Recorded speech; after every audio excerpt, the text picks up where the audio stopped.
All right, we are ready for lesson number 16, following the leaders. And we have one more that we'll mention here in just a moment that we will wind this series up. I've reminded you each time of what our purpose is. We're trying to develop future leaders in the near future and distant future as well, and also prepare wives of those who are leaders, and also prepare the rest of us for what leadership is and what it involves. One of the things that we'll do is when this is over, we're going to ask you to submit some names. We're going to give you the details of that come January 5, on Sunday, January the 5th. We'll have an announcement entailing all that we're looking for. We're going to ask you to submit some names, not for immediate appointment, but potential elders in the 1 to 5, 5 to 10 year periods, and who you think can and what they need to work on if they could be appointed in the future. So we'll talk about that more January 5. All right, we're in lesson number 16, following leaders. Next time we'll be talking about what do I do to prepare to lead, and then that'll be the end of the series. I want you to imagine something with me for a moment before we begin to make a point. I want you to imagine with me that you are headed to some friend's house that's a little distance. You're going for a gathering. Maybe it's a singing, a Bible study, a social gathering, meal, etc. And it's a little ways to get there, and you start out driving. And as you're starting to drive, things are going quite well. You're out on a 2-lane highway, no traffic, and then you get on the interstate, and things begin to get a little hectic. Traffic begins to tighten up a little bit. There's the stop and go. You suddenly stop, take off again. Things begin to get a little dangerous. You're watching for your exit. You don't want to miss your exit. You get off of the highway, and it begins to start raining, and raining hard to see. And now it's getting dark. So you're complicated by the amount of traffic and by the rain and the darkness. And you get off on this 2-lane highway, then turn on another 2-lane highway, on another 2-lane highway, and then you're looking for a 1-lane road where your residence is, which you're looking for. Where you're looking to turn is one of those drives. It catches you before you hardly see it, and you got to turn quickly to get down in that drive. Now let's complicate it even more. There are 3 cars following you. Does that make any difference? You bet. It's bad enough to be in the dark, bad enough to be in the rain, bad enough to be in thick traffic, but now you've got followers following you. And so as you're having people following you in the darkness of the night on these narrow roads that are up and down and curvy, and that you're going to come up on a drive that you may have to make a quick turn, you may miss. And here's what I'm learning from that illustration. You make a wrong turn, your followers make a wrong turn. You pass your place up, your followers pass the place up. Now when you pass something up, it's complicated now because you've got followers. You can't just pull in a drive and back out because you've got 3 cars. You pull in the wrong drive and 3 people pull in behind you in the wrong drive. Now you've got a process of getting back out of that drive. Complicated now because you have followers. Make sense? You pass the place up and it may not be easy to turn around. You make a wrong turn, they make a wrong turn, etc. So here's what I learned from that illustration. I'm learning this, that leadership involves responsibility more than power and authority. So we're going to head out to this place, and somebody needs to lead these 3 that don't know where they're going. You want to be the leader? Would you volunteer saying, I'll be the leader because I like power and authority? I won't tell you, that's not power. That's not authority. That's responsibility, being that leader. And it's more responsibility than power. And furthermore, followers are depending on you. You can't just decide, you know what, I'm not going to go there. I'm going to take off somewhere else, and I'm just going to stop here at this store and just spend some time. You got 3 people depending on you. Your followers are dependent upon you. Thirdly, they trust you. They trust you know where you're going. So when you make a turn, they made the turn. When you stop, they stopped. When you turned around, they turned around because they trust you. Now, with that in mind, I want to talk about the connection between leadership, and I'm going to make up a word. I don't think this is a word, but I've used it often in talking about the leadership here in the church. There's leadership, but there's also fellowship. There is the principle of followers that go along with leaders. You can't have leaders without followers. Make sense? And they go hand in hand, and we're going to see that as we go along. So let's talk about following leaders. J.J. Turner said, "Nothing is more essential to leadership than followers." Pretty simple. A congregation must be prepared to follow the leaders. Now, there was a time when this church didn't have elders, and one of the things we worked on for 2 years before appointing elders was doing as much to get the church ready to follow elders as getting men ready to lead as elders. That was just as important. Now, it's like just as we have to prepare leaders to be prepared, so you have to prepare a congregation to lead. A.T. Robertson, he's a lexicographer, but he made this observation in his comments on leadership, that we need wise leadership today, but still more we need wise following. An army of captains and colonels never won a battle. That's interesting. You got to have followers. So let's just assume that every person in here, and I know we've got men and women, but let's just assume every person in here was qualified to be an elder, and we appointed all as leaders. Then where are any who are to follow? Leadership is important, but fellowship, if I may use that term, is equally as important. Now, here's a principle we want to establish, and that is one must be a good follower before he can be a good leader. Would you agree with that? Someone said, I found this not original with me, I found this quote today, that a general doesn't begin with a star on his shoulder. Every general that you know, great generals, started down here as a private, didn't even have the first stripe. And they learned how to follow before they became a leader. And the same thing is true concerning elders. Leaders come from among the followers. And so when you appoint good leaders, you're appointing them from among those who've already been following, and they know the principle of following leaders. And that's what we want to talk about tonight. Now, if you were to be appointed as a leader, and that's one of the goals we have, so just picture particularly you men who are not in eldership or leadership position. If you were to be appointed as a leader, would others follow you? Why should they? That's a thought-provoking question, isn't it? Will they follow you? So just in just playing with this and in imagining and pretending for a moment, we've got 4 elders and you are the 5th that's added to that. And now we have 5 elders and you're one. Are the people going to follow you? Why should they follow you? What do you have to offer? And hopefully you do have much to offer that would cause them to follow you. Thought-provoking question, hopefully. We're going to look at 4 things tonight. And let's start with the idea that followers trust their leaders. Would you agree with that? If they don't, they're probably not going to be followers. Does that make sense? Pretty simple. Let's start with this. They choose these men as their leaders. That's not true in every leadership following position.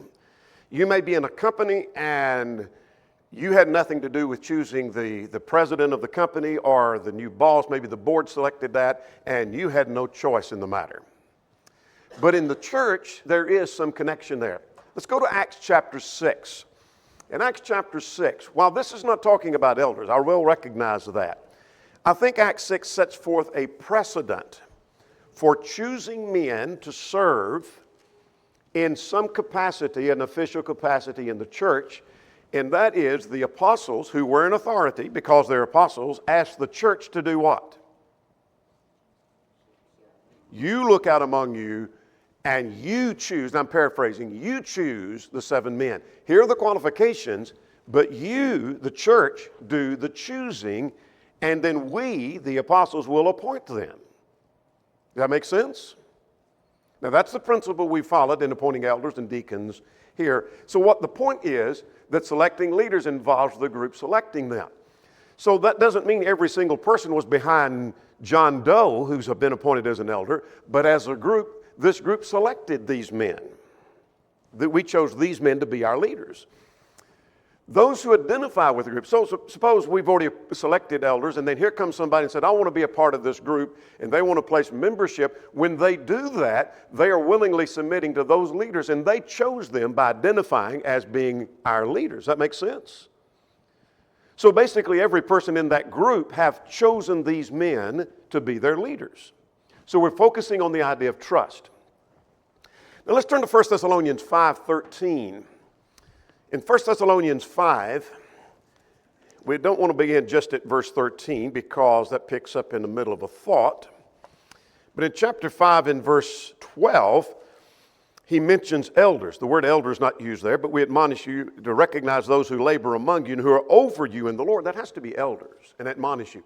Here's somebody that admonishes you, and they labor among you, and they're over you. They have some authority or leadership over you. That must have reference to elders. So now verse 13, he encourages them to esteem them very highly in love for their works' sake. Well, let's develop some thoughts about that. That word esteem means you consider them as your leaders. You say, no, I don't know that that's what that word esteem means. Well, BDAG says the word translated esteem means to think, consider, or regard. Does it have some other connotations? Sure. You can check your lexicon, and even Big Dag mentions one other. But it has to do, in the sense in this text, of consider, or to think, or to regard. In other words, you regard them as your leader. You regard them as your overseers. Make sense? And thus you're regarding them in the sense that you trust them to lead and to make decisions. So when a church selects men, these are the men we want to lead us, you're saying we trust you to lead us in the direction where we need to go. Does that mean they're infallible? No, not at all. More about that in a moment. Now, the text goes on to say we regard them very highly. What does that suggest? Some respect. Not because of the man, but because of his position in his office. Same principle, not parallel in all respects, where we are to honor the king. Not because of who he is, not because of his moral character, but because of his office. Make sense? You're respectful of the office. Same thing here. I like what the New Century says, respect them with a very special love because of the work they do. In other words, that's the office. They are leaders, respect them for that. Now, we can't do that if we don't trust them. You can't hold them up in high esteem and say, I esteem the office that they hold, but I don't have any trust at all in these men. I'm driving at the point that followers trust their leaders. We're going to make a point about this. Now, would you agree with this, that we shouldn't be suspicious without a reason? Or should we look at elders, because they are elders, we should always look suspiciously at every move they make, that they probably are doing something nefarious or they're doing something, I just don't know if I trust them. I'm going to analyze everything and question every single move they make, that they, if you could put a good spin on it or a bad spin, I'm going to put the bad spin on every time. Is that the way?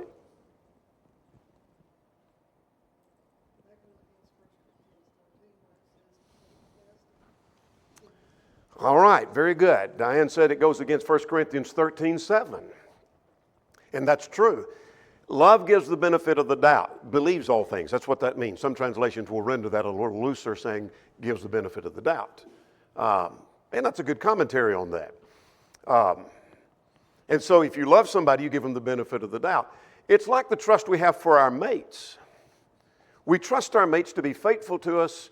We're trusting they're not going to cheat on us, and we can't live in suspicion all the time that when we can't get an answer on the phone or we're not sure where they are, that we immediately assume they're doing something immoral.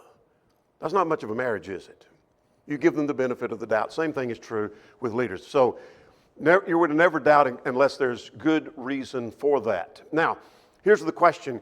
Can you trust that should say the guy that you may suggest? I don't know how I misspelled that, but anyway. The guy whose name you're going to put forward, say, I think this is a potential elder in 1 to 5 or 5 to 10 years, or whatever the numbers that you're going to put on that. Can you trust him? And you say, I don't really trust him. You might not want to put his name forward. Does that make sense? Can you trust him? Let's look at the other side of that. Can you be trusted as a leader? If you're placed in a position of leadership, can you be trusted? That we can get in the car behind you and we can follow you through the darkness of the night and we can trust you know where you're going. Can we do that? Good question, isn't it? Thought-provoking. Put some responsibility on your shoulders. All right. Questions or comments on following or followers trusting their leaders?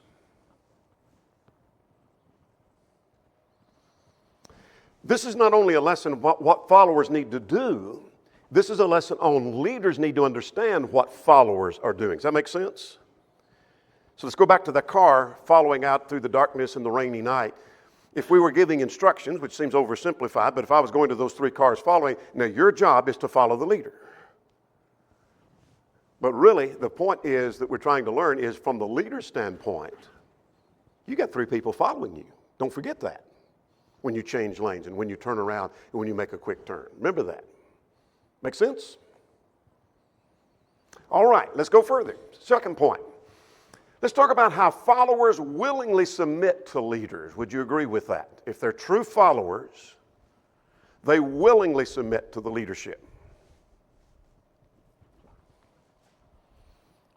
This is lesson number what? 16?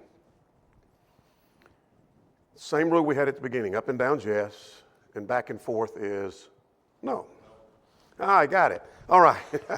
Does that make sense? You agree with that? All right. Why do followers willingly submit to leaders? Command of God, yes. That we should obey those who rule over us. Does that make sense? What else?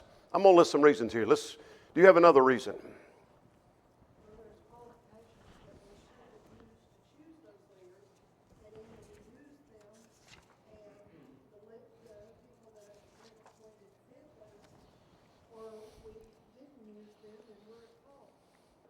Good point. Good point. If you don't have someone leading, you have no direction that everybody can travel in the same way. Everybody will go different directions if you have someone that's out there willing to lead. Good point. Back to the car illustration. We're going to go out to this gathering, so just take off and go any direction you want because there's nobody leading us. I don't know where to go, don't know where to turn. My leader's gone. I don't know. So there has to be some submission. All right. Leaders, elders in this case, have authority because they have oversight. And we learn that from Acts 20 and verse 28, 1 Peter 5 and 2. We know that. They have rule over us, those that rule over you. We might add to that passage the one we just noted over in 1 Thessalonians 5 and 12 and 13. So there is a sense of ruling over, not lording over, but they have some authority. That's the point we're trying to make. Leaders lead instead of driving their followers. How does John 10:3 relate to that? Somebody turn over there. Don't read it necessarily, but summarize what the point is. What does John 10:3 have to do with this? It's about the Good Shepherd. What does a Good Shepherd do?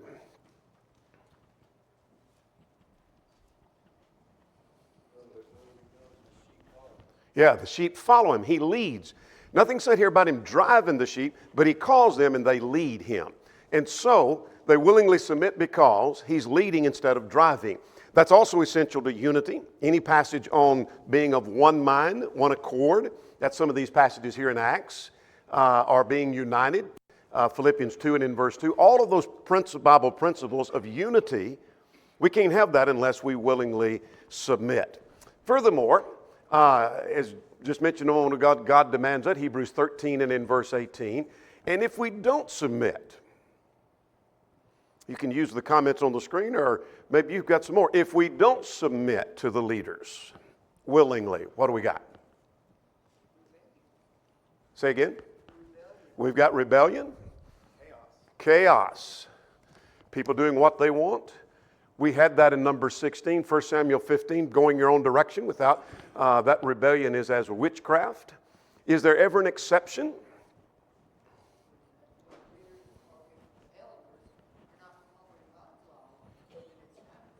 Yes, yes, ma'am, absolutely. Yeah, when the elders lead you in a direction that's not right, you have to say no. And it may be some advice he gives you, one of the elders gives you, and you have to say, no, I'm not going to do that. I'm not going to follow that because I don't think that's right. That's contrary to the Bible principle. And so Acts 5 and verse 29 says we ought to. Very good. All right. Now let's talk about what that means. It means submission in attitude as well as action. I want you to listen to Elwood Phillips. I've quoted from this book. And young guys particularly, if you're thinking of being an elder in the future, this is not a requirement in the text. I would urge you to buy that book and read it. It is a classic on the eldership. Elwood said, submission differs slightly from obedience in that obey means to comply or carry out a command or request without necessarily meaning to desire to obey, while submit means to yield to the decision or the judgment of another, both in attitude and action. It is possible for one to obey and not submit in spirit. To submit denotes a willingness to yield to proper authority and to obey. When one becomes a member of a congregation, he automatically expresses in action, in the action, his willingness to submit to the elders, and all should understand it. Does that make sense? There's a difference in saying, I'll do that. I'll do exactly what I was asked, and another is willingly submitting to that. That if that's the best judgment, the elders think we're going to go that direction. More about that here in a moment. That means we accept their decisions, even the ones we may not agree with, when there's no conflict with our faith. It means that there would be an exception, maybe when the conflict is with our faith or our conscience. The elders want to carry me in a direction that violates my conscience. And Romans 14 tells me I'd be sinning if I agreed with that. I can't go there. I can't go there. That doesn't eliminate discussion about the matters of judgment, even disagreeing. Would you agree with that? That you can disagree with the elders in their matter of judgment? Sure you can. Sure you can tell them, I think your judgment here is wrong. Now, I'll go along with your judgment, but I think there's a better judgment, and so I would ask y'all to reconsider. Have people ever asked us to do that? Sure. Sure. And that's needful. And so there's nothing wrong with that. That's not any violation of principle of Scripture. We're still talking about what it means. It means you look to the elders for direction, for guidance, for decisions, and for authority. Followers do not take authority upon themselves to do whatever they want to do. That's the principle of what is involved. Now, before we go to that, I want to suggest, take just a moment here. We've done this before, particularly in our men's meeting of all the men. But I think this is a church that understands that principle. Testimony to that, we came through COVID with flying colors. Not because everybody agreed with everything the elders decided, but because people followed the judgment of the elders whether they agreed with it or not. And several came and said, we appreciate the leadership of elders during that. I appreciated, the other three appreciated as well, the fellowship. I know that's not a word, but that's what you were doing. I appreciate the fellowship of people who said, there were people who said, for example, our mask policy, whatever we decided to do about masks, I don't like this, but if that's what the elders want, that's what we will do. That's the principle of submission. This church understands that. Make sense? That keeps harmony and unity. Now let's talk about followers are to be careful about what's said about their elders. Would you agree that needs to be important? Or is important? All right. Let's turn to 1 Timothy 5 and verse 1. We need to be careful about criticisms of the elders. And before you get to chapter 5 and verse 1, I will recognize that chapter 5 and verse 1 is not limited to elders in the sense of the office of elders. I'm convinced, verse 1, when it says, rebuke not an elder, that he's talking about an older person, an older man, and you treat him as a father. How do I know that? Well, because he talks about an older man, and then he talks about younger men and older women and younger women. I don't think he's talking about elders and then talks about 3 other classes of people, but he's talking about older men. Would elders be included? Sure, they're included in that. So that's why I use it here. Well, let's drop down to verse 17. Let the elders who rule well be counted worthy of double honor, especially those who labor in word and in doctrine. And let's drop down to verse 19, because verse 18 is merely the confirmation of that principle. Do not receive an accusation against an elder. I know he's talking about elders in the church, in the office, because of verse 17. And do not receive an accusation against an elder except from 2 or 3 witnesses, those who are sinning rebuke in the presence of all, that the rest may fear. All right, let's develop some thoughts here. One of the things I'm learning, we must show respect for those who have age and office of being an elder. Because they have matured and reached that point, there ought to be some respect for that age. There ought to be some respect for the office. And I think that's what this text is saying. Whether we always agree, whether we like their personality or not, because we respect the office. Now, our criticism could destroy their effectiveness in leadership. How so?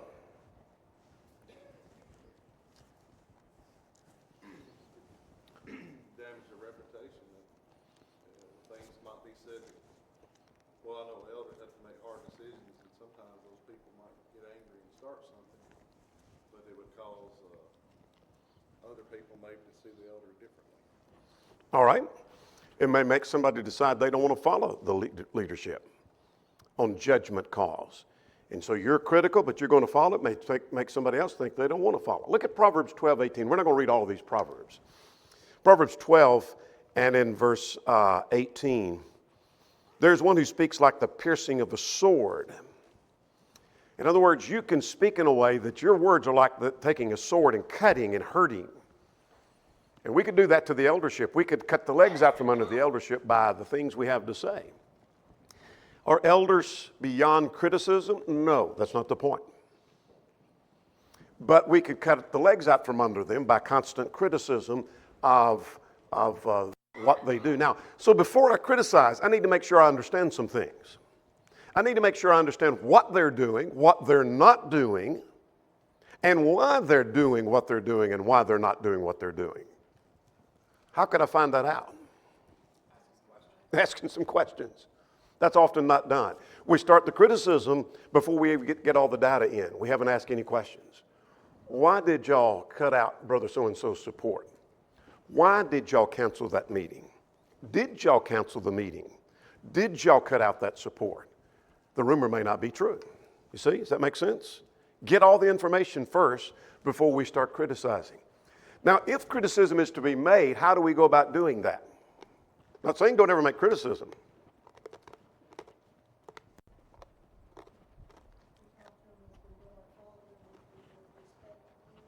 Absolutely.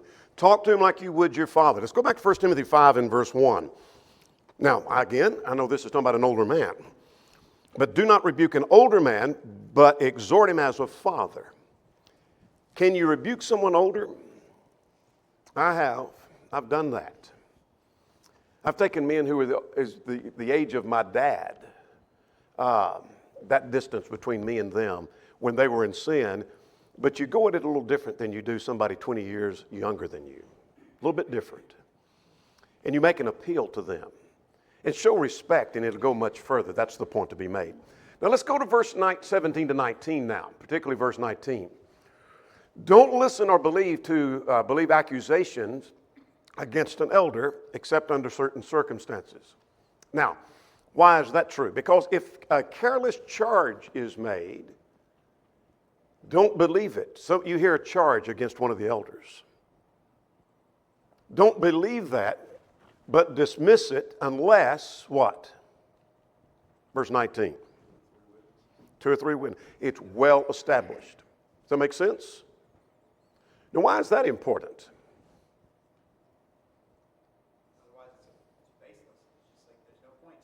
Yeah. Exactly, but there's no, now that's also, that basic principle is true. I should not accept an accusation against anybody unless it's well established.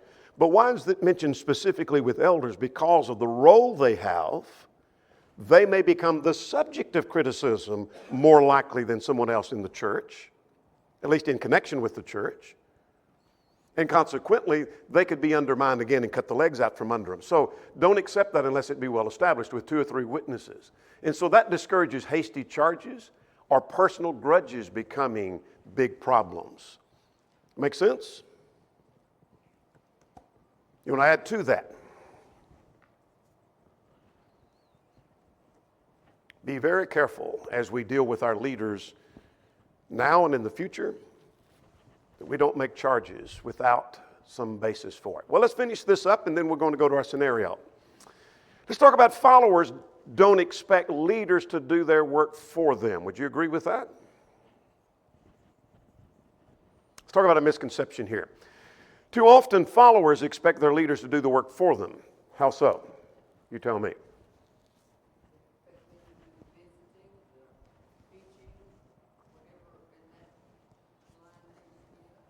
Yeah. I'll come back to that. That's a good point. It's often thought that if something goes wrong in the church, even something unscriptural, that some think that they don't bear any responsibility. That's the elders. I've talked to people in institutional churches, and you tell them, well, what y'all are doing is unscriptural. Well, I know that, but that's the elders doing that. I had nothing to do with that. Oh, yeah, you do. You're supporting it with your contribution and by you being a member there. Or maybe they accept somebody in an adulterous marriage. Well, I didn't accept them. The elders are the ones that accepted them, so I have nothing to do with that. Oh, yeah, you do. You're in fellowship with them. So the concept is what the elders do, that's their job. That has nothing to do with me. And then others, as Annie Lou just mentioned, that we appointed elders for this purpose so that they would do our visiting and they do the encouraging and the rebuking, the personal work, the correcting. And so they're kind of our agents that do all of that, and I bear no responsibility. True leaders don't do that. Leaders can't bear my responsibility. What does Romans 14:12 say?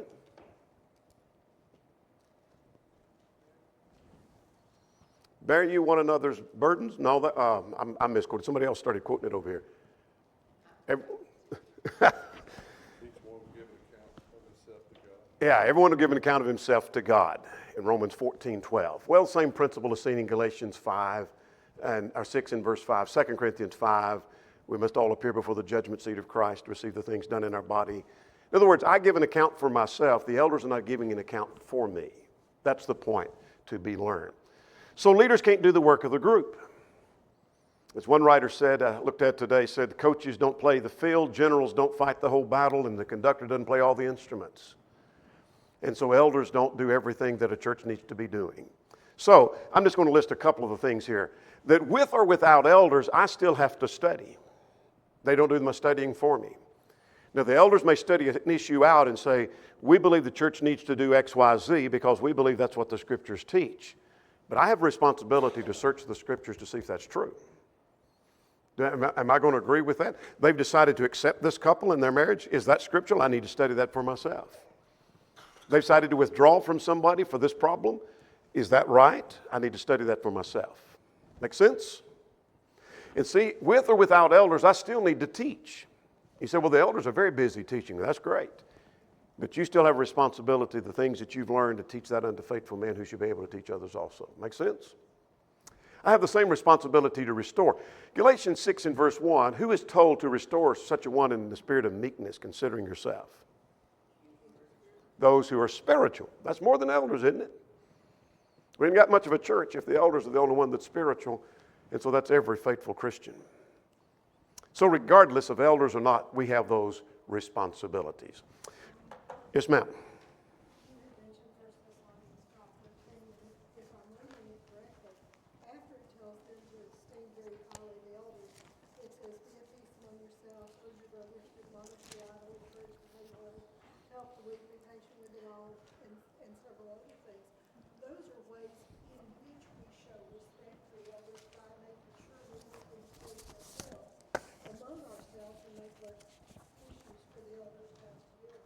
Good point. Good point. If you didn't catch what Diane was saying, the following verse, verse 14, is one of the ways in which we show that esteem is taking care of some of the responsibilities in verse 14. Anything else before we go to our scenario?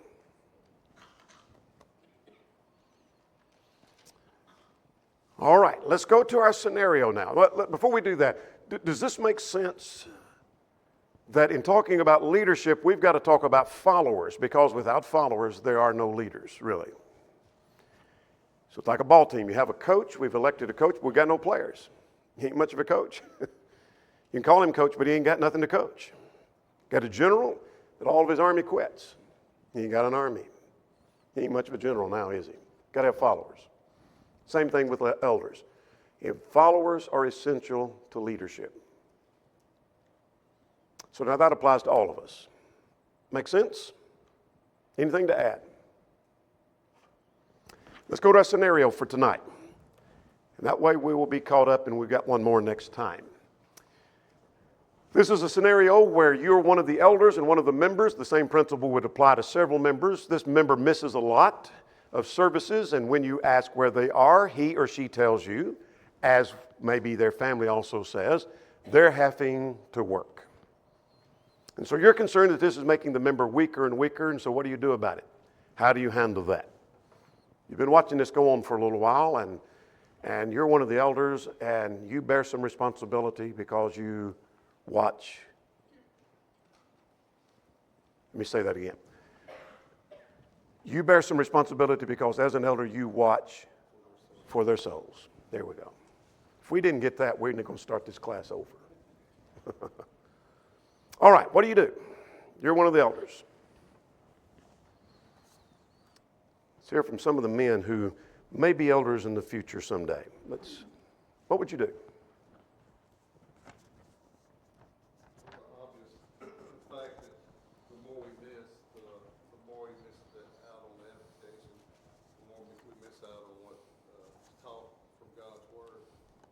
So, if you had someone that is constantly out for work and you can see them getting weaker, then it is your responsibility to say, I've noticed that you're getting weaker or not as strong as you used to be. Do you think maybe it's because you're not here? All right, good point. Real good point.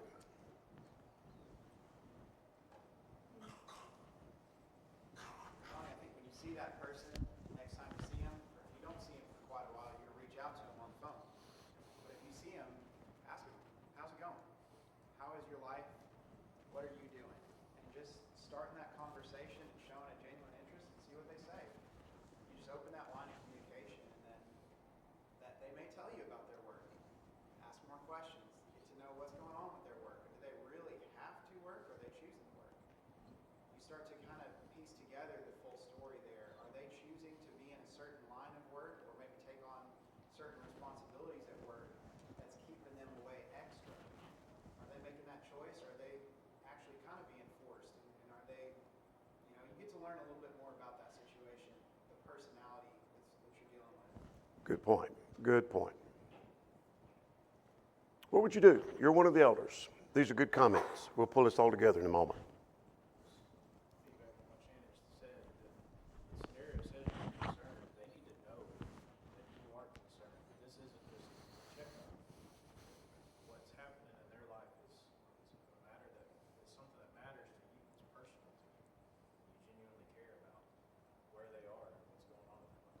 Good, good. Very good. You also need to, you notice this is one thing, but hopefully the other elders are noticing as well. And you want to work with them if they do, or speak to them if they don't see it, so that they're aware of it. But you want them to be a part of it too, and not just you be the one. Good point. They are noticing that. Good point. Yeah, the whole eldership needs to be involved in their concern. Good point. These are all good points. When you miss one service of work, maybe the next time it's going to be a little bit easier. Not think about, you think more about work when you're in church. All right. That's a good point. That often happens. I think one thing too is that maybe part of the scenario is if you go and you speak to the person, they may not realize, adding it all up, how many times they've been absent in the past year or whatever. And if you on 50% of the time. There's something that needs to be looked at. That's a good point, and we've done that. We keep records of attendance, and we'll take a certain percentage, and if it's above this percentage, we sometimes will notify the person, do you realize you have missed X number percentage of services? And almost always, they're a little shocked at the number. I didn't realize I'd missed that much. I didn't realize I'd missed that much. So that's a good point, real good point. These are all good points. This is what we're interested in. Let's take a few more comments and we'll wrap this up together. What would you do? This is obviously, let's pause for a moment and analyze what we know. This is obviously not one of those cases where a person has committed adultery and says, I'm guilty of adultery and I'm going to continue that adultery. He's kind of clear cut, this is the path we got to go. That one's not hard to figure out. This is one of those where there's a lot of judgment call comes to play. What do I do now versus what we're going to do a little bit later, and how do you approach that? So this is where the difficulty comes in leadership sometime. You're one of the elders. What would you do? We got to grapple with this. Because if we don't grapple, let's play that card for a moment. If we ignore it, then what? It's going to get worse. Sends a message to others it's okay.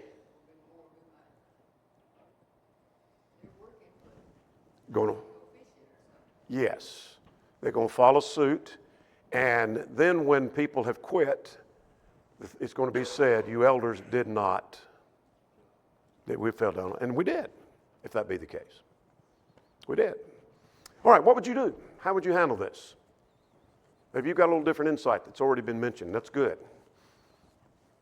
Well, it depends on what your insight is. One thing that needs to be highlighted that I think address the situation is the need to gather together. The reason we get together, why it matters to be gathered together in service, in class, to hear the word together.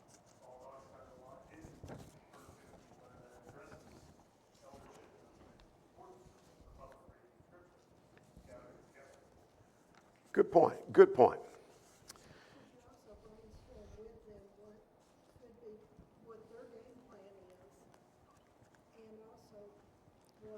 Whether or not there would be other opportunities in their field for them that might allow them to attend. A lot of times we look at people in a certain field and say, well, they're absent because they're required to be there to work, and it's, say, the medical field. And, but there may be positions that could be available to them that would allow them to work, and that they could work their way into. All right, good point. I need to brainstorm with them. Let's wrap some of this together and then we'll be done for tonight. Several have mentioned some concept of going to the person first. And as Shannon mentioned, go just talk with them, begin a conversation.